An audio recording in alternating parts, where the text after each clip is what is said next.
Hello बच्चों, hello बच्चों, hello बच्चों, कैसे हो? आई होप सारे बच्चे बहुत ही ज़बरदस्त होंगे और मैं आज बहुत ही खुश हूँ। क्यों जानते हो? फिर से मिलने का मौका मिल चुका है। ठीक है, चलिए तो हम लोग अभी सेशन को आगे बढ़ाते हैं। आज से मैं ये प्रॉमिस करता हूँ, जैसे आपको रेगुलर्स में अभी वीडियो आने के लिए शुरू हो चुके हैं, तो ये रेगुलराइजेशन बहुत ज़बरदस्त चलेगा। आपको लगभग हर ऑल्टरनेट डे या एक दिन के अंतराल पे ही आपको वीडियोस मिलेंगे। बहुत बड़े बड़े लंबे वीडियोस इसलिए नहीं क्रिएट कर रहा हूँ ताकि आपके क्लैरिटी आ जाए। एक दिन में एक टॉपिक पढ़िए, 40 से 45 मिनट डॉन सर के साथ, केमिस्ट्री में 90% का हाथ। ठीक है, तो टेंशन ना लीजिए बच्चों। तो इसी रीजन के लिए हम लोगों ने सेशंस को बहुत ही बड़े नहीं किए हैं, छोटे छोटे सेशंस में कर रहा हूँ। लेकिन कभी कभार कुछ वीडियोस लंबे भी हो सकते हैं। बेटा लंबे इसलिए होते हैं क्योंकि कुछ टॉपिक्स बीच में नहीं छोड़ा सकता है। वीडियो तो अंत तक देखिए, क्योंकि आज एक ऐसा चीज़ क्लियर करने वाला हूँ, ऐसे तरीके से मैं उसको क्लियर करने वाला हूँ जो कि बहुत बच्चों का बहुत बड़ा कॉन्सेप्चुअल एरर हो जाती है। क्योंकि मैंने लास्ट सेशन से ही बोला है कि अभी हम लोग प्योर मोल कॉन्सेप्ट पे घुस चुके हैं। अभी हम लोग प्योर मोल कॉन्सेप्ट पे घुस ही चुके हैं। क्योंकि प्योर मोल कॉन्सेप्ट पे घुस चुके हैं, मैं आशा करता हूं कि आप लोग जबरदस्त तरीके से कॉन्सेप्ट को क्लियर करें और अपने दोस्तों को भी हेल्प करें। Sharing is always caring. ठीक है, तो समय ना वेस्ट करते हुए स्टार्ट करते हैं बच्चों। पहली बात हम लोग आज स्टार्ट करने बहुत ही जबरदस्त वाली topic, that is nothing but known as relative atomic mass. बच्चों रिलेटिव एटॉमिक मास, ठीक है। तो रिलेटिव एटॉमिक मास का मतलब क्या है, ये कैसे डिज़ाइन होते हैं, ये सब चीज़ हम लोग पढ़ने वाले आज, पूरी की पूरी डिटेल्स पढ़ने वाले हैं। ठीक, चलो कुछ भी हो जाए, व्हाट इज रिलेटिव एटॉमिक मास, पहले इसका डेफिनेशन लिख लेते हैं। ठीक है, तो लिख लीजिए बच्चों, it is defined as the ratio of the mass of one atom of an element, the ratio of mass of one atom of an element to the, मतलब कोई भी एलिमेंट के एक एटम के मास को डिवाइड करना पड़ेगा to the mass of 1/12 of mass of carbon 12 isotope. ठीक है, कार्बन 12 आइसोटोप, ये होती है आपकी डेफिनेशंस। बोर्ड के एग्जाम्स में आपको अगर रिलेटिव एटॉमिक मास का डेफिनेशन पूछा जाए बच्चों, आपको यही लिखना है कि it is defined as the ratio of the mass of one atom of an element to the mass of carbon 12 isotope. ठीक, कैसे करेंगे देखते हैं थोड़ा, ये बहुत ही इंपॉर्टेंट चीज है। हाँ, अब जैसे रिलेटिव एटॉमिक मास का डेफिनेशन तो हम लोग लिख लिए, लेकिन इसको प्रैक्टिकली फॉर्मूला के हिसाब से कैसे देखते हैं हम लोग देखें। मैं इस रिलेटिव एटॉमिक मास को RAM लिखूंगा, राम, जय श्री राम। ठीक है, बिना राम जी के कुछ तो होगा नहीं इस पॉइंट पे। क्यों नहीं होगा, मैं प्रूफ करूंगा, रुको। तो RAM जो रिलेटिव एटॉमिक मास है, it is nothing but mass of one atom of an element, mass of one atom of an element, ठीक है, divided by 1/12 of mass of one atom of carbon 12 वाली isotope. यही होती है formula के धन पे। ठीक है, तो फॉर्मूला में अगर आपको प्रैक्टिकली दिया जाए, it is nothing but this only, this is the basic formula जो मैं यहाँ पर डिस्कस करने वाला हूँ। आप इस चीज़ को बिल्कुल भी टेंशन ना ले। ठीक है, आप इस चीज़ को बिल्कुल भी टेंशन ना ले, आप आराम से इस चीज़ को कर सकते हैं। So it's mass of one atom of an element by 1/12 to the mass of one atom of carbon 12 isotope. ये आपकी डेफिनेशन। लेकिन इस डेफिनेशन से मैं खुश नहीं हूँ। डॉन सर का कुछ कंसेप्ट अलग ही है, मैं कुछ अलग तरीके से देखता हूँ। अभी अगर आपको रैम बताए तो हर बच्चा को यही पढ़ाते हैं स्कूल्स में, बोर्ड्स में, या कोई कोचिंग में, ट्यूशन सेंटर्स में ऐसे पढ़ाते हैं। मैं ऐसा नहीं पढ़ाता। मेरे बच्चे ये तो लिखते ही है, ये बोर्ड्स के लिए लिखते ही है, लेकिन इसके अलावा मेरा एक उसूल है, मैं चीज़ों को सिंपल करने के लिए कोशिश करता हूँ। जैसे एग्जांपल, इस चीज़ को मैं थोड़ा बदल दूंगा, आप बच्चों नोट कर लीजिए। बच्चों आराम से नोट करिए, वीडियो के साथ आपके नोट्स की पढ़ाई भी हो रही है। ठीक है, आप कहीं पर भी पढ़ो, आप कहीं कोचिंग में भी पढ़ रहे हो, इसको रिवाइज करो ताकि आपके दिमाग में ऐसे फिट कर दे केमिस्ट्री को, ताकि आप जिंदगी में ना भूल पाए। ये 2 साल या जो भी ड्रॉपर बैच के बच्चे हैं, सारे बच्चे देख सकते हैं इस चीज़ को, कोई दिक्कत नहीं है इस पॉइंट पे, और देखना भी चाहिए क्योंकि बेसिक्स बहुत बच्चों का गड़बड़ होता है। ठीक है। और 11th के बच्चों को तो ये तो बहुत इंपॉर्टेंट है, 12th के बच्चों के लिए इसलिए इंपॉर्टेंट है क्योंकि अगला साल तैयारी करना है आपको एंट्रेंस के लिए। तो ये एकदम क्लैरिटी से रखे बच्चों की relative atomic mass is nothing but the mass of one atom. किसी भी एलिमेंट का एक एटम की मास जो होगी उसको अपन डिवाइड करेंगे 1/12 टू द मास ऑफ 1 गुना 12 1/12 to the mass of 1 atom of carbon 12 isotope. ठीक, चलो लिखते हैं इस चीज को कैसे। मैं थोड़ा इस तरीके से नहीं सोचता, मैं कुछ अलग पैटर्न से सोचूंगा। थोड़ा देखते हैं मेरा स्टाइल क्या है। चलिए, मैंने पिछले क्लास में एक चीज वर्ड यूज की थी, न्यूक्लियॉन्स। और न्यूक्लियॉन्स का मतलब कुछ अलग नहीं था बेटा, न्यूट्रॉन प्लस प्रोटॉन्स। ठीक है, अब रिलेटिव एटॉमिक मास के बारे में तो आएंगे, लेकिन थोड़ी देर बाद। मैं आज अभी कुछ अलग ही पढ़ाने वाला हूं। क्या पढ़ाने वाला हूं सोचते हैं। पहले मुझे एक बात बताइए, एक प्रोटॉन की मास कितनी थी? पिछला क्लास का रिवीजन कर लेते हैं बच्चों कि एक प्रोटॉन की मास थी, उसकी वैल्यू कितनी थी? 1.67 into 10 to the power -27 kgs। और मास ऑफ इलेक्ट्रॉन कितना था बेटा? 9.1 into 10 to the power -31 kgs। अपन एक काम करते हैं, इन दोनों को डिवाइड कर देते हैं। डिवाइड करने के बाद मेरे को एक नंबर मिलता है, वो नंबर कांस्टेंट है बेटा 1837। किसी किसी बुक्स में 1840 भी यूज कर सकते हैं, किसी किसी बुक्स में 1836 भी यूज कर सकते हैं। लगभग 1840 से 30-35 ऐसे रेंज में आएगा। सो ये MP/ME का मतलब क्या है?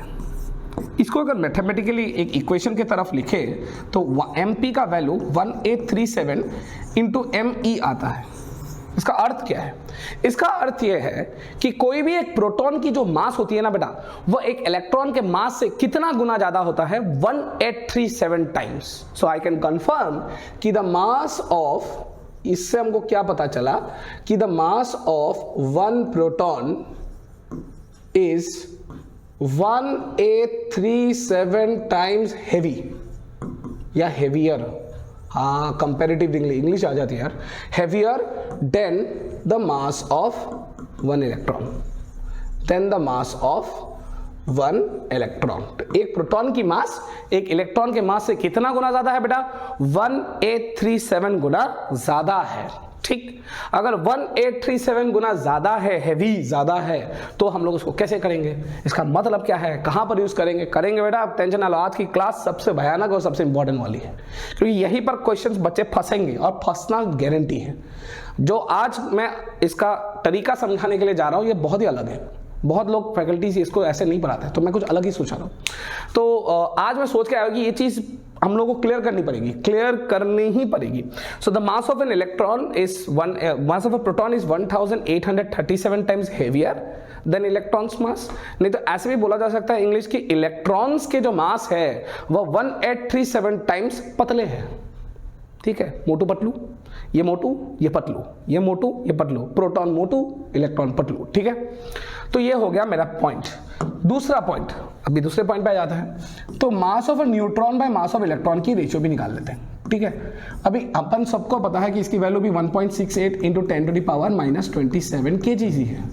और इलेक्ट्रॉन की मास क्या है? 9.1 into 10 to the power -31 kg। इसका अगर तुलना किया जाए वैल्यू कितने आएंगे बच्चा? 1837। So mass of neutron is also equals to 1837 times the mass of an electron. क्या पता चला कि एक प्रोटॉन की मास जितनी भारी है एक इलेक्ट्रॉन के मास से, उतना ही उसी तरह आपका एक न्यूट्रॉन का मास भी एक इलेक्ट्रॉन के मास से उतना गुना ही ज्यादा भारी है। क्लियर? सारे बंदे पहले वाले पॉइंट क्लियर है बच्चों? पूरा क्लियर है? अच्छा बच्चों, एक चीज है, वो क्या होती है कि अगर आप इलेक्ट्रॉन के मास को अगर आप ध्यान से देखो तो ये बहुत ज़्यादा छोटा हो चुका है। तो एक कंसेप्ट आती है इसमें। कंसेप्ट क्या होती है मैं बताता हूँ, ध्यान से सुनो। कि protons mass is very very heavy than the mass of electron, ये पता चला मुझे, ये सही है। फिर एक न्यूट्रॉन की भी मास है जो कि बहुत ज़्यादा भारी होती है than the mass of an electron, ये भी क्लियर है। अब क्या होगा? अब यहाँ से एक कंक्लूजन डिराइव होता है। सर वो कंक्लूजन क्या है बताता हूँ बेटा। हम लोग ये कंक्लूजन डिराइव करते हैं, एक कंक्लूजन आ जाती है यहाँ से। ठीक है, एक कंक्लूजन क्या है कि electrons mass can be neglected in the calculation of atomic mass. ठीक है, तो आज से एक चीज क्या पता चला बच्चों कि इलेक्ट्रॉन की जो मास है उसको हम लोग निग्लेक्ट करेंगे इन calculation of the atomic mass. ये क्यों बच्चों? देखिए एक पॉइंट है, एटॉमिक मास जो होती है वो, अच्छा एक बात बताओ यार, सब कुछ छोड़ दो, 3 लोग हैं, टीचर्स, स्टूडेंट्स, पेरेंट्स। ठीक, अब जैसे मान लीजिए पेरेंट्स एंड टीचर्स और स्टूडेंट्स, इलेक्ट्रॉन, प्रोटॉन, न्यूट्रॉन है, तो इलेक्ट्रॉन का अगर मास बहुत ज्यादा कम हो तो उसको हम लोग भाव नहीं देंगे। इलेक्ट्रॉन का भाव कुछ है ही नहीं, बाद में पता चलेगा यह क्यों नहीं है जब हम लोग एटॉमिक स्ट्रक्चर पढ़ने जाएंगे।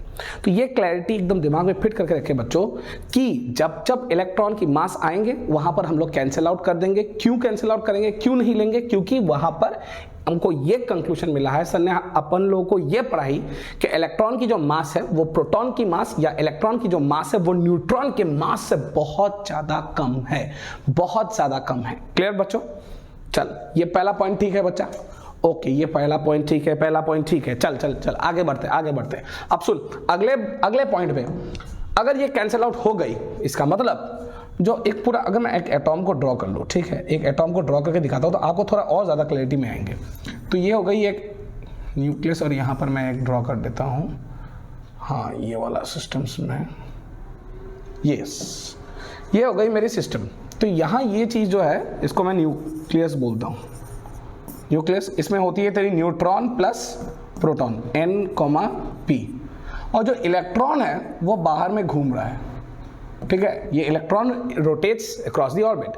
हम लोगों को पता चला है कि इलेक्ट्रॉन के mass is neglected, mass is neglected. अगर इलेक्ट्रॉन की मास नेग्लेक्ट हो जाए, अगर इलेक्ट्रॉन की मास कंप्लीटली नेग्लेक्ट हो जाए, इसका अर्थ क्या है सर? अगर इलेक्ट्रॉन की मास नेग्लेक्ट हो जाए तो इसका अर्थ क्या है? अर्थ यही है कि अभी पूरा दारोमदार एटम के मास का पूरा किसके ऊपर डिपेंडेंट हो जाएगा? न्यूक्लियस के ऊपर। मतलब neutron and proton will be the leaders, will be the leaders. तो ये दोनों लीडर बन गए, और इसी रीजन के कारण एटॉमिक मास जब हम उठाएंगे टॉपिक, उसमें सिर्फ और सिर्फ न्यूट्रॉन एंड प्रोटॉन के ऊपर स्ट्रेस करेंगे, दूसरे कहीं टॉपिक के ऊपर या इलेक्ट्रॉन के ऊपर कभी भी स्ट्रेस नहीं करेंगे। क्यों स्ट्रेस नहीं करेंगे? क्योंकि एक इलेक्ट्रॉन की मास 1837 टाइम्स पतली है। इन अदर वर्ड्स, एक प्रोटॉन या न्यूट्रॉन की मास 1837 टाइम्स भारी है in comparison to the mass of what? Electrons. Clear? चलो ये हम लोग को क्लैरिटी आ चुकी है। तो आज से हम लोग एटॉमिक मास जब वर्ड दिखाई देगा जिंदगी में, ये एटॉम की मास हो, ग्राम एटॉमिक मास हो, रिलेटिव एटॉमिक मास को, अपन लोग इलेक्ट्रॉन को पकड़ेंगे ही नहीं। अपन लोग का धंधा से कहां पर घुस जाएगा? न्यूट्रॉन और प्रोटॉन। ठीक है, न्यूट्रॉन तो न्यूट्रल है, प्रोटॉन क्या है? Positive charge. ठीक है, तो न्यूक्लियस में जो रहेंगे इसलिए इसको न्यूक्लियॉन्स भी बोला जाता है। क्यों न्यूक्लियॉन्स बोलते हैं? क्योंकि इसको पाया जाता है न्यूक्लियस के भीतर, ये मान के चलते हैं। आज तक तो हम लोग किसी ने देखा नहीं, ये असम्पशन चल रहा है बेटा। चलो ये हम लोग की क्लैरिटी आ चुकी है। अब आते हैं मेन मुद्दे पे। मुद्दा ये था कि हम लोग डिफाइन कर रहे थे RAM को, रिलेटिव एटॉमिक, या बार बार पता नहीं यार मुझे रैंडम क्यों आ रहा है वर्ड, चलो जो भी हो, रिलेटिव एटॉमिक मास। रिलेटिव एटॉमिक मास की जो फॉर्मूला थी उसमें मैं थोड़ा डेरिवेशंस कर देता हूँ। यहाँ पर डेरिवेशंस करने के लिए कोशिश कर रहा हूँ। It is the mass of one atom of an element, mass of one atom of element. तो ये कोई भी एलिमेंट का एक एटम का मास है divided by 1/12 of mass of one atom of carbon 12। ठीक है, अब कार्बन 12 का मतलब क्या है कि कार्बन के माथे के ऊपर कितना नंबर है? 12, दैट इज द नेम। ठीक है, और हम सबको पिछले क्लास में पता है कि ऊपर वाला जो होता है वो है न्यूट्रॉन प्लस प्रोटॉन, जिसकी वैल्यू कितनी मिल गई बच्चों? 12 इन केस ऑफ कार्बन। ये किस में है? In case of carbon. दूसरे एलिमेंट के आइसोटोप्स भी हो सकते हैं, लेकिन फिलहाल के लिए क्योंकि हम लोगों ने कार्बन की 12 वाली आइसोटोप लिए बेटा, तो इसीलिए हम लोग यहाँ पर कार्बन 12 के आइसोटोप के बारे में बताएंगे। चल बच्चा ठीक है, इधर आगे बढ़े। चल अभी सुन, अभी मास of one atom of element, किसी भी एलिमेंट का एक एटम का मास किस किस के ऊपर डिपेंडेंट है। अभी अभी हम लोगों ने ये क्लियर की कि इलेक्ट्रॉन के ऊपर तो डिपेंड होता ही नहीं, तो जो भी चीज आएगा बच्चों वो किसके ऊपर आएगा जिंदगी में, सिर्फ और सिर्फ न्यूट्रॉन और प्रोटॉन के ऊपर, और किसी के ऊपर नहीं। मतलब यहां एक एटम के मास के जगह पर मैं ये लिख सकता हूं कि मास of one nucleon multiplied by number of nucleon. है या नहीं बच्चों बताओ। एक न्यूक्लियन की जितनी, देखो पूरा दारोमदार किसके ऊपर आ गया, न्यूट्रॉन एंड प्रोटॉन के ऊपर। तो हमें नहीं पता है कि कितने न्यूक्लियन हैं, लेकिन एक न्यूक्लियन का जितना मास होगा, मतलब एक न्यूट्रॉन प्रोटॉन का कॉम्बिनेशन का जितना मास होगा उसको नंबर ऑफ न्यूक्लियन से हम लोग मल्टीप्लाई कर देंगे, ये हो जाएगी एक टोटल मास ऑफ एटम। ठीक है, नीचे कैसे लिखेंगे, नीचे भी मास ऑफ वन एटम है, तो इसको कैसे लिखना है बेटा कि 1/12 of mass of one nucleon, mass of one nucleon. हालांकि एक एडवांटेज है, नंबर ऑफ न्यूक्लियंस की जगह पर मैं क्या लिखने वाला हूं 12, क्योंकि हम लोगों को पता है ये कौन सा नीचे वाला कौन सा एलिमेंट है, 12 वाला कार्बन। याद है, हाइड्रोजन पहले, फिर ऑक्सीजन, फिर लास्ट में जाके कार्बन। ठीक, चलो अभी ये 1/12 और 12 कट गया आराम से। यहां पर क्या बच चुका है, मास ऑफ वन न्यूक्लियन, ये नीचे और ऊपर भी कट गया, बचा क्या बेटा, नंबर ऑफ न्यूक्लियंस। अब इस चीज के कारण अपन लोग डिराइवेशंस कर रहे थे, मतलब आपके राम साहब जी कुछ अलग नहीं है बच्चों, it is nothing but the number of nucleons. तो जो रिलेटिव एटॉमिक मास है इट कुछ अलग नहीं है बेटा, ये कुछ अलग नहीं है, this is nothing but the number of nucleons. पूरा क्लियर है बच्चों। So relative atomic mass is equals to number of nucleons. Okay, सारे कूल, समझ में आया। तो आज से रिलेटिव एटॉमिक मास की अगर बोर्ड की डेफिनेशन है तो हम लोगों ने डिस्कस ही कर लिया। उसके बाद हमको क्या पता चला कि इलेक्ट्रॉन की मास कोई काम की नहीं है, वो किसके ऊपर डिपेंड होता है, एटॉम की मास, प्रोटॉन और न्यूट्रॉन। क्योंकि एक प्रोटॉन या न्यूट्रॉन की मास कितना गुना बच्चों, बताओ रिवाइज करो मेरे साथ, 1837 टाइम्स ज्यादा भारी है in comparison to the mass of an electron. अभी relative atomic mass is equals to number of nucleons, अपन को ये भी पता चल गया। आज से इसको पकड़ के रखेंगे, ठीक है। तो अगर मैं आज से आपको पूछूं, so let's try to calculate some, एक मैं ये दे देता हूं, calculate the relative atomic mass of the following. देखो बच्चों मैं क्वेश्चंस भी करा रहा हूं ताकि आपकी ब्रेन सुपर पावर में बन जाए। यार अपन को वही करना है ना, मेरा क्या उद्देश्य, एक ही उद्देश्य है बेटा जीवन में, बच्चों को पढ़ाना, वो भी मुफ्त जितना हो सके। नंबर 1, यहाँ कार्बन 6 ऊपर 12 आ गया बेटा। इधर मैं कुछ और एग्जांपल्स ले लेता हूँ, इधर ऑक्सीजन ले लेता हूँ, इधर मैं नाइट्रोजन ले लेता हूं, ठीक है। इधर मैं कुछ एक काम करूंगा, रुको, क्लोरीन के ऊपर माइनस चार्ज लिखूंगा इधर, रुको, क्लोरीन के ऊपर अभी नहीं लिखता, 1735। फिर मान लीजिए मैं यहां पर हीलियम का 2 ऊपर 4 ले लेता हूं और 6 T13। बेटा ये कुछ अलग नहीं है, this is an isotope of hydrogen, this is an isotope of hydrogen. और जो आइसोटोप ऑफ हाइड्रोजन होती है ना बेटा, वो अलग नहीं है, इट इज नथिंग बट, क्योंकि एटॉमिक नंबर क्या है 1, इसीलिए वो आइसोटोप ऑफ हाइड्रोजन ही बोला जाता है। इस बंदे का नाम होता है ट्रिटियम, ठीक है। तो ट्रिटियम हो गए। अभी हम लोग इसको कैलकुलेट करने के बाद हम लोग डायरेक्ट आंसर लिखेंगे आज से। अब अभी हम लोगों को क्या पता चला बच्चों कि आरएम का मतलब क्या होता है, रिलेटिव एटॉमिक मास, उसकी वैल्यू क्या होती है बेटा, nothing but mass of nucleons, sorry number of nucleons, ठीक है। तो नंबर ऑफ न्यूक्लियंस को भी यूज करेंगे, ठीक है। अगर मैं बोलूं इसका रिलेटिव एटॉमिक मास क्या, आप कुछ ना करना, ऊपर number of neutron plus proton है, डायरेक्ट लिख देना बच्चों, क्या है 12। इसकी बेटा क्या लिखोगे डायरेक्टली 16, इसकी बेटा लिखोगे क्या लिखोगे 14, इधर क्या लिखोगे 35, इधर क्या लिखने वाले हो 4, और इधर क्या लिखने वाले हो 3। तो ये हो गई आपकी रिलेटिव एटॉमिक मास। कोई बच्चा को डरना नहीं है बेटा, जो भी ऊपर में नंबर ऑफ न्यूट्रॉन की प्रोटॉन की एडिशन वाली वैल्यू मिलेंगे वही आज से आपको पकड़ के रखना है, रिलेटिव एटॉमिक मास। आराम से नोट कर ले बच्चों, आराम से नोट कर ले, कोई दिक्कत नहीं है, समय बहुत है, आप आराम से नोट कर सकते हो, ठीक है, कोई दिक्कत नहीं है, आराम से पढ़ो पढ़ो, खाली आराम से पढ़ लो, ठीक, लिख लो आराम से, पहले क्लियर कर लेना बेटा, जितना हो सके। मैं पढ़ा रहा हूँ, डायरेक्ट वीडियो को देखते मत जाओ, पॉज करो, आराम से लिखो, एक बार फिर से दोहराओ, अगर क्लियर ना हो तो पूरी एकदम क्लैरिटी आ जाएंगे, अंतिम में जाके आपकी क्लैरिटी आनी है बेटा, लिख लो।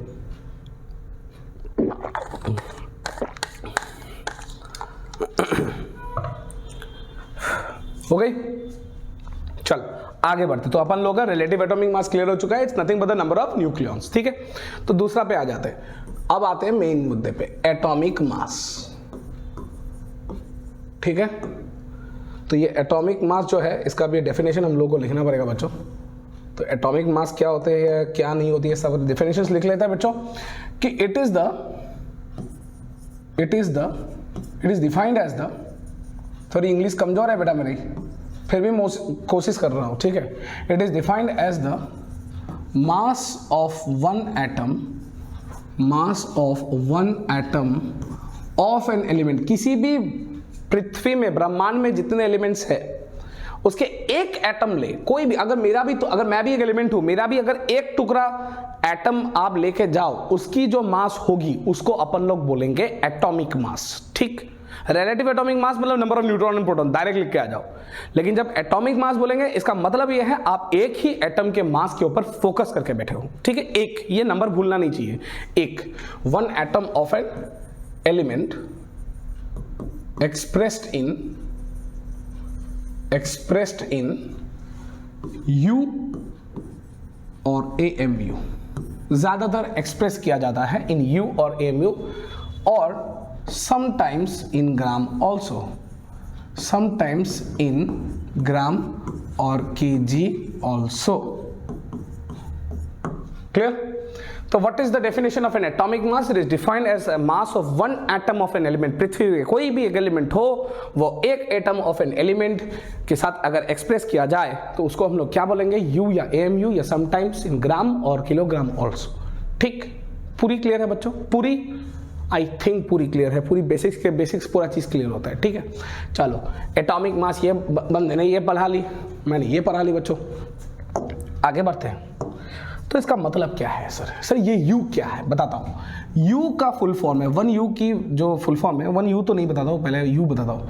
U की फुल फॉर्म होती है यूनिफाइड मास, यूनिफाइड मास, ठीक है। और जो AMU की फुल फॉर्म होती है वो है एटॉमिक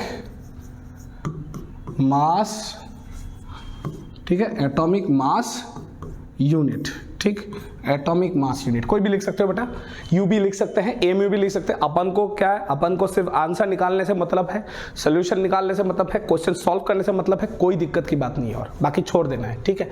तो u is equal to unified mass by MU, atomic mass unit, हो गई बेटा। तो एटॉमिक मास यूनिट की डेफिनेशन क्या हो गई कि एक ही एटम के मास को अगर लिया जाए और उसको एक्सप्रेस किया जाए यू या एएमयू में, अपन लोग उसको क्या बोलते हैं, एटॉमिक मास, खत्म। और उसका लिखने का तरीका क्या है मैं बताता हूं। तो एटॉमिक मास को मैं शॉर्ट में क्या लिखूंगा, एएम लिखने वाला हूं मैं ऑब्वियसली बच्चों। आरएम को, रिलेटिव एटॉमिक मास को मैंने राम लिख ली। अभी एटॉमिक मास को क्या लिखेंगे, आम लिखेंगे, आम, राम हो गया, बलराम, ठीक है। चलो am is nothing but relative atomic मास को अपन लोग कहां पर यूनिट लिखेंगे, यू और एएमयू, बस खत्म। इससे सिंपल कोई नहीं समझा सकता, एकदम सिंपल है बच्चों। कोई फैकल्टी कोई ये बोलेगा फलाना ठिकाना ढिमकाना ये सब छोड़ो, आराम से पढ़ो, सुनो एकदम क्लियरिटी से। एटॉमिक मास की मतलब क्या है, जो भी आरएम की वैल्यू है।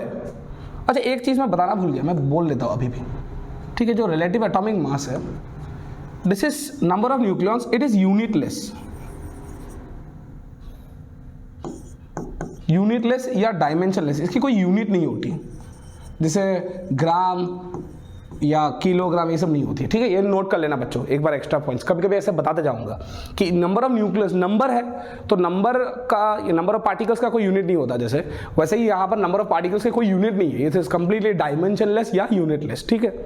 तो अभी फिर से बैक करके आ जाता हूँ। तो आरएम की कोई यूनिट नहीं है, लेकिन एएम की यूनिट है। कैसे, आरएम की तो नहीं है, लेकिन आरएम का वैल्यू उठाओ और उसके पीछे क्या लगा दो, यू या एएमयू, यही हो जाती है तेरी, कुछ नहीं बाकी एटॉमिक मास, ठीक। पूरी क्लियर है, पूरी क्लियर है, नोट कर लो बच्चों आराम से। Atomic mass is equals to RM, बाहर में यू लिखने से हो जाएगी, ठीक है, लिख लो, मैं आराम से बैठा हूं।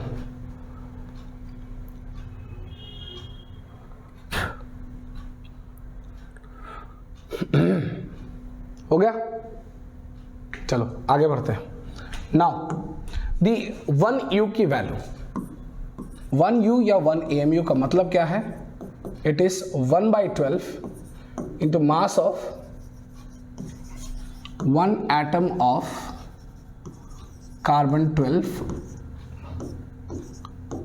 आइसोटोप। इसको 1 एटम ऑफ कार्बन 12 आइसोटोप का मतलब क्या होता है?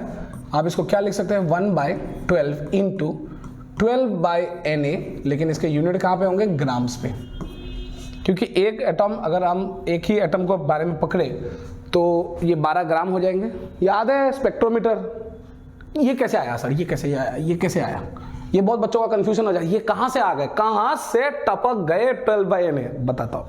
मैंने पहले ही दिन आपको एक चीज़ बोली थी कि जब एवोगैड्रो बंदा था उसने बहुत स्मार्ट काम की थी। क्या की थी बच्चों? एवोगैड्रो ने क्या किया था? एवोगैड्रो ने क्या किया था बताता हूँ। एवोगैड्रो ने कुछ अलग नहीं किया था। उसने क्या किया था कि एक प्लेट जो मास स्पेक्ट्रोमीटर का होता था उसमें कितना अमाउंट डाला था? 12 ग्राम डाले थे। आपको कितने एटम्स मिले थे? Na एटम्स ऑफ क्या मिला था? कार्बन मिला था। याद है?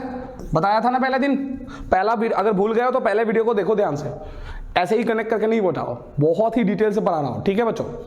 तो 12 ग्राम जो Na एटम्स, ध्यान से सुनना, यहाँ 12 ग्राम में Na एटम्स ऑफ कार्बन मिले थे। यही था क्या? 1 मोल वाली नंबर। तो इसका मतलब क्या था कि 1 मोल के कार्बन के एटम्स में उनको 12 ग्राम मिला था। या उल्टा भी सोच सकते हो, अगर 12 ग्राम ऑफ कार्बन है तो कितने मोल एटम्स है? 1 मोल एटम्स। ये पूरा क्लियर है बच्चों, ये वाला कॉन्सेप्ट? तो अगर 12 ग्राम में 1 मोल एटम है तो एक कार्बन एटम का मास कितना होगा? 12/1 मोल की नंबर क्या लिख सकते हैं? Na grams. इसी रीजन के कारण 1 एटम ऑफ कार्बन 12 के जगह पर मैंने क्या लिख दी? 12/Na। ठीक, चलो ये कट गया आराम से 12। अब क्या बचा? 1/Na, लेकिन इसके यूनिट कहाँ पे होंगे? ग्राम्स। अब 1 AMU तो हो लिया, यहाँ पर तो मैंने लिख दी, लेकिन इसका विस्तार कैसे करेंगे? सारे बच्चों का यहाँ तक क्लियर है? कहाँ से आया सर 12/Na? क्यों आया, कैसे आया, कहाँ पर यूज होंगे? सारे क्लियरिटी है। सो 1 AMU को 1/Na ग्राम्स। 1/Na का मतलब है 6 × 10⁻23 ही मान के चलता हूँ। कुछ बच्चे मानेंगे कि सर एक काम करिए सर, इसको 6.023 करिए। बच्चों आप क्लास 11th में आ चुके हो या आप क्लास 12th में हो या ड्रॉपर बैच में हो, आप उसका टेंशन ना लो। जिंदगी में एक चीज याद रखना कि जितना हो सके अप्रोक्सीमेशन को मत भूलना, ठीक है? अप्रोक्सीमेशन को मत भूलना, क्वेश्चंस आपके जबरदस्त स्पीड से बनेंगे, ठीक है? चलिए आगे बढ़ते हैं। तो 1/6 × 10⁻23।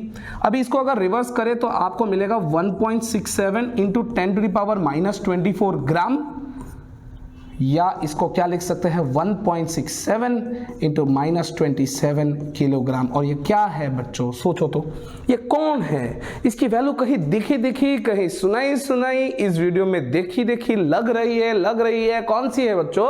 ये कुछ अलग नहीं है, it is nothing but the mass of 1 proton, या लगभग मास ऑफ 1 न्यूट्रॉन। सारे बच्चे क्लियर हैं? तो अल्टीमेटली 1 AMU का मतलब क्या हुआ सर? 1 AMU की वैल्यू का मतलब या तो 1 मास ऑफ प्रोटॉन ले लो सर, नहीं तो 1 मास ऑफ न्यूट्रॉन उठाओ, कोई भी उठाओ। क्लियर? सारे बच्चे क्लियर? दिमाग में फिट किया जाए कि आज से अपन लोग 1 AMU को 1/Na ग्राम्स भी लिख सकते हैं, नहीं तो मास ऑफ 1 प्रोटॉन और मास ऑफ 1 न्यूट्रॉन भी लिख ही सकते हैं। क्लियर? चल नोट कर ले बेटा, आराम से नोट कर ले। जिंदगी में टेंशन नहीं लेने का, वेन डॉन लेने का। डॉन सर है ना, वो देख लेंगे। ठीक है, इसको थोड़ा और मैं इजी कर देता हूँ। इसको 5/3 भी लिख सकते हो इंटू 10⁻27 kg। इसको भी ऐसे भी लिख सकते हो। क्यों? याद है 5/3 क्यों? फ्रैक्शन। डॉन सर फ्रैक्शन को नहीं छोड़ते, क्यों? मैं छोड़ता ही नहीं, मैं कहीं पर मुझे मिल गया, मैं सॉल्व कर लूंगा। मेरा काम यह है कि मैं जैसे सॉल्व करता हूं उससे भी फास्ट आप सॉल्व करो। आपका टारगेट है कि मेरे से भी आप ऊपर जाओ, ऊपर जाना ही पड़ेगा। You have to beat a teacher's mind to get cracked, to get solve every question in your boards और योर एंट्रेंस एग्जाम्स। आपको यही काम है, आपका यही काम है कि टीचर से ऊपर जाए। भविष्य में आप भी अच्छे टीचर्स बनेंगे तब। भारत में टीचर की, अच्छे टीचर्स की हमेशा कमी होती है बेटा, इसलिए लोग बच्चे दौड़ते फिरते रहते हैं, आप उसका टेंशन ना लो। लेकिन मैं हूँ, जब तक मैं जिंदा हूँ तब तक यही मेरा काम है, मेरा यही कर्तव्य है कि आपको जितना हो सके ईजी से करो। तो बच्चों ये क्लियर है आपका, पूरी क्लियर है? आगे बढ़ते हैं। चलो अभी हम लोगों ने ये बतानी, पूरा क्लियर है बच्चों? 12/NA कैसे कैसे आया सारे बच्चे? ठीक ठीक ठीक ठीक है, आगे बढ़ते हैं। तो ये वाला हो गया।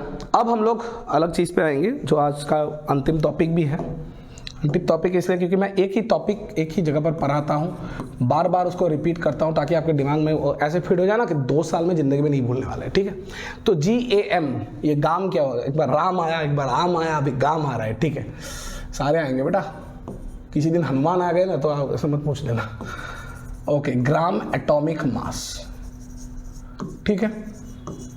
तो पहले वाला अगर आप ध्यान से देखो, याद करो बच्चों, याद करो बरो, अगर नोट्स को खोलो, आज के नोट्स के ही खोलो और खोल के मुझे बताओ कि पहले बताओ कि RAM की मतलब क्या थी? It is the mass of one element divided by 1/12 तो the mass of one carbon 12 isotope. फिर दूसरी कौन सी डेफिनेशन थी? Atomic mass. एटॉमिक मास का मतलब क्या होता है? एक ही एटम के मास को क्या बोल रहे हैं अपन लोग? Atomic mass. अब दूसरे ग्राम एटॉमिक मास। ये ग्राम एटॉमिक मास क्या है? It is nothing but it is defined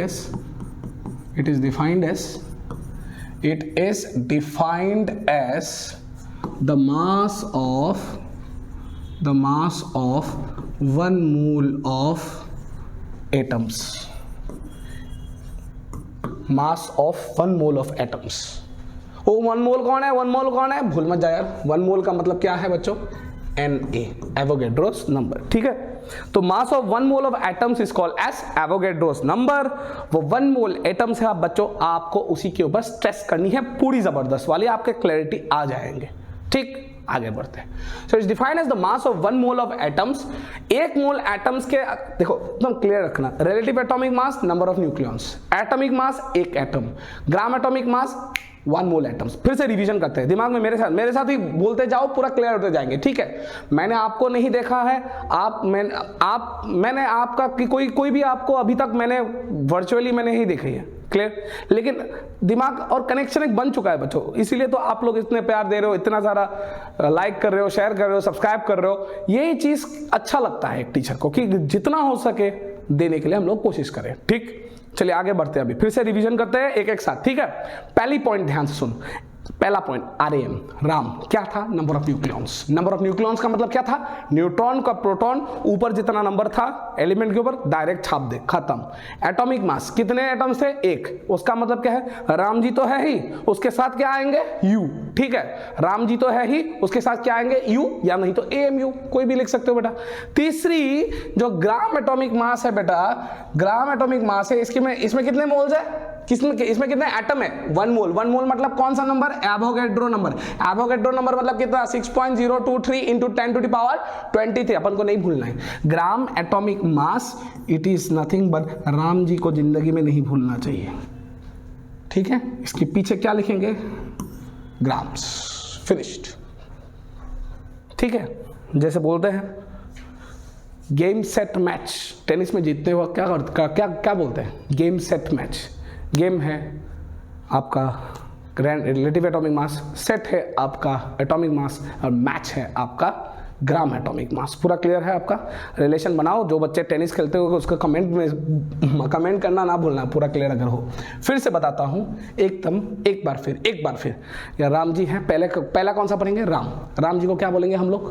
relative atomic mass. Relative atomic मास मतलब क्या है बच्चों? Number of nucleons. एटॉमिक मास, कितने एटम है? 1 एटम है। ग्राम एटॉमिक मास कितने हैं? एटॉमिक मास के पीछे क्या लिखते थे? U, रामू, ठीक है? और फिर यहाँ पर रामू को गाली देने के बाद हम लोग क्या बोलते हैं? राम जी, प्रणाम करते हैं, ठीक है? तो राम जी, ग्राम एटॉमिक मास सबसे इंपॉर्टेंट है, सबसे भारी भरकम है, इसलिए राम को हम लोग राम जी बोलते हैं, ठीक? क्लियर? चलो अब एग्जाम्पल के तौर पे, अगर मैंने आज से आपको ये पूछा, सर इसके राम जी को लिखो, इसके आम जी को लिखो और इसके गाम जी को लिखो, तो राम आम और गाम, तो क्या बोलेंगे इधर? ध्यान से सुनो, राम जी का मतलब क्या है 12, डायरेक्ट 12 लिखना है। आम जी का मतलब एटॉमिक मास, ये क्या लिखना है 12 तो लिखना है, पीछे क्या लिखना है यू, या नहीं तो कोई बच्चा क्या लिख सकता है 12 AMU। और गाम जी का क्या मतलब है 12 तो लिखना ही है, पीछे क्या लिखना है ग्राम्स। इज इट क्लियर बच्चों? सारे बच्चे क्लियर हैं? आई होप सारे बच्चे क्लियर है। एक और एग्जांपल उठाते हैं ताकि आपकी पूरी क्लैरिटी हो। मेरे साथ ही आप करो, आराम से मिल जाएंगे बच्चों। तो यहाँ नाइट्रोजन उठा लेता हूँ 7, उधर ऊपर 14 है, तो राम जी का वैल्यू कितना है बच्चों? राम जी का वैल्यू कितना है? ऊपर 14 है, 14 लिख दिया बच्चों आराम से, क्लियर। आम जी का वैल्यू कितना है? आम जी का वैल्यू कितना है? आम जी का वैल्यू है 14U, हो गया बच्चों। फिर गाम जी का वैल्यू कितना है? गाम जी का वैल्यू है 14 ग्राम्स। गेम सेट मैच, ठीक है, पूरा क्लियर है? लिख लो बच्चों, आराम से लिख लो, पूरी क्लैरिटी हो जाएंगे, ठीक है। पूरी क्लैरिटी होनी चाहिए। आप जब भी ज़िंदगी में हो तो यही सब कनेक्शंस आपके पेपर्स में आएंगे, क्वेश्चंस आएंगे, उसके बाद आपका क्लैरिटी पूरा आराम से आ जाएगा। क्लियर हो गया? चल आगे बढ़ते हैं। अभी पूरा लिख लिया ना बच्चों, नोट कर लिया? चलो अभी एक पॉइंट बताता हूँ, एकदम दिमाग में फिट करके बिठाओ कि इफ़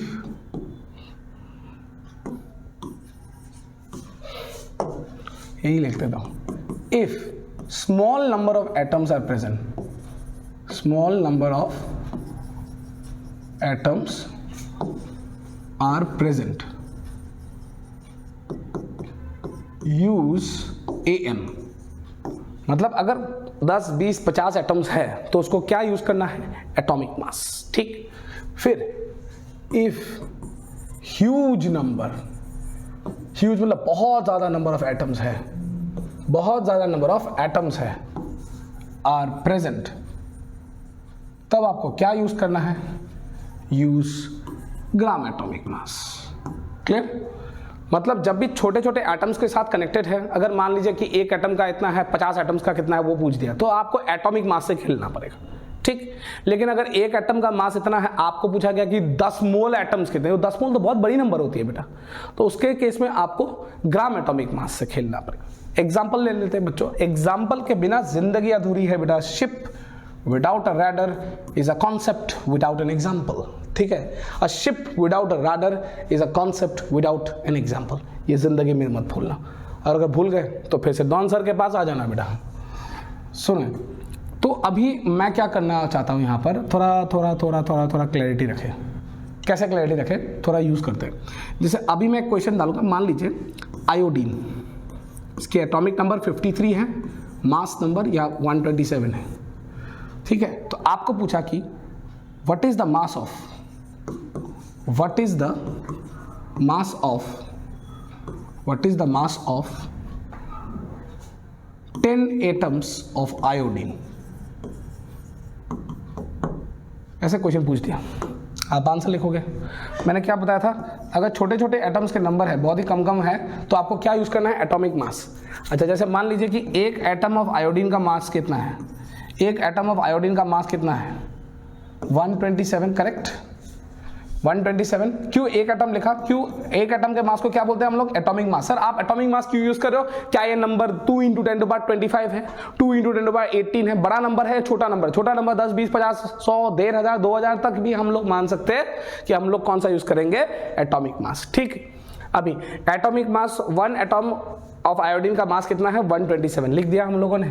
और इसके पीछे क्या लिखेंगे? यू। क्यों लिखेंगे? क्योंकि आम मतलब राम जो है, यहाँ पर राम की वैल्यू कितनी है? 127। 127 के बाद में मैंने क्या लिख दी? यू लिख दी। सारे बच्चे क्लियर है? इसी को क्या बोलेंगे? Atomic mass. अगर एक एटम ऑफ आयोडीन का 127 यू है, तो 10 एटम ऑफ आयोडीन के एटम के मास कितने होंगे? मास कितने होंगे? आप क्या करेंगे? 127 यू एक एटम की मास है, उसको 10 से मल्टीप्लाई कर देंगे, आपकी वैल्यू 1270 यू आ जाएगी बेटा। आपकी क्वेश्चन सॉल्व्ड, आपकी क्वेश्चन सॉल्व्ड, ठीक है। तो ये बहुत ही बेसिक चीज है, लेकिन बहुत बच्चे गलती करते हैं, और ये गलती करना तय है बेटा। मैं बता रहा हूं ना, जो वीडियो देख रहे हैं 95% से ज्यादा बच्चों को यहीं पर गलती हो जाती है कि वो लोग समझ में नहीं आता कि 10 एटम में क्या लिखूं, 127 यू लिखूं या 127 ग्राम्स लिखूं। इसी चीज के ऊपर बच्चे गलती करते करते मैंने सालों से इतना, बेटा देखो ये अभी लगभग 15 साल होने वाला है खत्म, 14 साल खत्म हो चुका है, अब वनवास से निकल चुका हूं, ठीक है। वनवास से निकलने के बाद 14 साल पढ़ाया, 14 साल के वनवास अभी खत्म, खत्म होने के बाद ये एकदम क्लैरिटी रखे बच्चों कि अपन लोग पढ़ाएंगे, जबरदस्त पढ़ाएंगे, एनी टाइम पढ़ाएंगे, दिन रात पढ़ाएंगे, ठीक है। लेकिन एक चीज़ याद रखें कि गलती नहीं करेंगे। आपने जितना साल अब तक पढ़ा है ज़िंदगी में, उससे ज़्यादा मेरा टीचिंग की एक्सपीरियंस है। तो मुझे पता है, सालों साल मैं देख रहा बच्चों का ये गलती, वो गलती, ये गलती, वो गलती, वही चल रहा है खाली। तो ये क्लैरिटी रखें, ठीक। फिर से आगे बढ़ते हैं इस पॉइंट पे। जैसे मैं अभी क्वेश्चन को थोड़ा पलट देता हूँ। What is the mass of, वही क्वेश्चन के ऊपर, व्हाट इज द, यहाँ पर आयोडीन, याद रखिए वैल्यूज को मैं नहीं बदल रहा हूँ, मैं आयोडीन वाला एलिमेंट ही ले रहा हूँ, ठीक है। So what is the mass of 2 mole atoms of iodine, ठीक। तो अब बताइए, ये 2 मोल छोटा, लिखने में छोटा लगता है सर। 2 ही के बारे में तो पूछा है, पता है बेटा, पता है मुझे। 2 ही के बारे में तो पूछा नहीं बेटा, 2 एटम नहीं पूछा है, वो लोग 2 मोल ऑफ एटम्स पूछे। तो उसके कारण हम लोगों को क्या करना है, उसके कारण अपन को ये करना है कि एक, अभी मैं कौन सा यूज करूं, अभी आप बताओ बच्चों, क्या 2 मोल छोटा नंबर है या बड़ा नंबर है? बड़ा नंबर है। मैंने क्या बोला था, डॉन सर ने आपका क्या बोला था कि अगर छोटे नंबर ऑफ एटम्स है, अगर small number of atoms are present, use what, atomic mass. और अगर बड़े number, huge number of atoms है, तो आप क्या यूज करोगे, ग्राम एटॉमिक मास। तो क्योंकि यहां पर आपके पास 2 मोल एटम है, ये तो कम एटम नहीं है, तो आप लोग किसका वैल्यू यूज करोगे बच्चों, यहां पर कॉन्सेप्ट ग्राम एटॉमिक मास। ग्राम एटॉमिक मास का मतलब क्या है, 1 मोल एटम के मास। 1 मोल एटम के मास क्या लिखेंगे, 127। राम जी कौन है, अच्छा आयोडीन का अगर भूल मत जाओ, 127 नीचे 53 है बेटा, तो इनके राम जी कितने हैं, 127 लिख ली बच्चों। 1 मोल एटम्स के लिए ग्राम एटॉमिक मास, ग्राम एटॉमिक मास का वैल्यू कितना आएगा जी, आराम से लिख दिया सर। 1 मोल एटम की मास मिल चुकी है, अपन लोग को 2 मोल ऑफ एटम की मास चाहिए, 2 मोल ऑफ एटम की मास चाहिए। तो क्या करेंगे अभी, 127 ग्राम्स को किससे मल्टीप्लाई कर देंगे, 2 से, 254 ग्राम बेटा। यहां पर हो जाती है बच्चों की सिलेक्शन, थोड़ी कॉन्फर्मेशन। जो बच्चों को पूरा क्लियर है, आपको शायद ये पूरा डिटेल्स में समझा होगा कि मैं बार बार बोल रहा हूं, एक एटम के मास को, एटॉमिक मास, और वो कब लेंगे, जब भी हम लोग छोटे नंबर ऑफ एटम्स के साथ खेलेंगे, हम लोग यूज करेंगे एटॉमिक मास। और अगर बड़े एटम्स के साथ यूज करेंगे तो हम लोग क्या यूज करेंगे, ग्राम एटॉमिक मास। पूरी क्लियर है? आई होप बच्चों को पूरा क्लियर हुआ होगा। ग्राम एटॉमिक मास के ऊपर से हम लोग को एक नया टॉपिक अगला क्लास में हम लोग को मिलेंगे, that is number of gram atoms, और वो थोड़ी दिक्कत पैदा करती है। अपन लोग कभी एटॉमिक मास आज पूरा क्लियर होना चाहिए, आई थिंक पूरा क्लियर होना चाहिए। जो भी बच्चे ने एटॉमिक मास, रिलेटिव एटॉमिक मास या ग्राम एटॉमिक मास नहीं समझा होगा, क्लियर कर ले बच्चों, ठीक। तो ये ध्यान में रखें कि जिंदगी में कभी भी राम जी को नहीं भूलना है, रामू से हम लोगों को डर के रखना है, और राम को हमेशा प्रणाम करना है, ठीक। तो ये राम, आम और गाम पूरा क्लियर है बच्चों। आई होप अंत तक वीडियो आप लोगों ने देखा होगा, नहीं देखा है तो फिर से देखो ताकि आपकी क्लैरिटी आ जाए, ठीक है। चीज़ों को बच्चे, मैंने देखा है कि ज़िंदगी में बच्चों, मुझे बहुत सारे बच्चे इंटरेक्ट करते हैं, सर 1x पे देख लेता हूँ, 1.5x में देख लेता हूँ, 2x में देखता हूँ, बेटा वो ठीक है, वो ठीक है उस कॉन्सेप्ट में जब आप रिवीजन कर रहे हो। अगर आपको एकदम क्लैरिटी नहीं है, बेसिक्स बहुत ही प्रॉब्लम है, अब इस चीज़ को आराम से देखो। मैं तो बोल रहा हूँ बहुत स्पीड कम करके देखो, 1x में ही देखो बेटा, ताकि आपकी क्लैरिटी आ जाए, आपकी स्टेबिलिटी आ जाए। इज इट क्लियर बच्चों? तो I hope everyone has got the confirmations of relative atomic mass and gram atomic mass. Do not forget to like, share and subscribe. मिलते हैं अगले क्लास में नंबर ऑफ एटम्स के calculations और gram atom ये क्या रहस्य है। Thank you.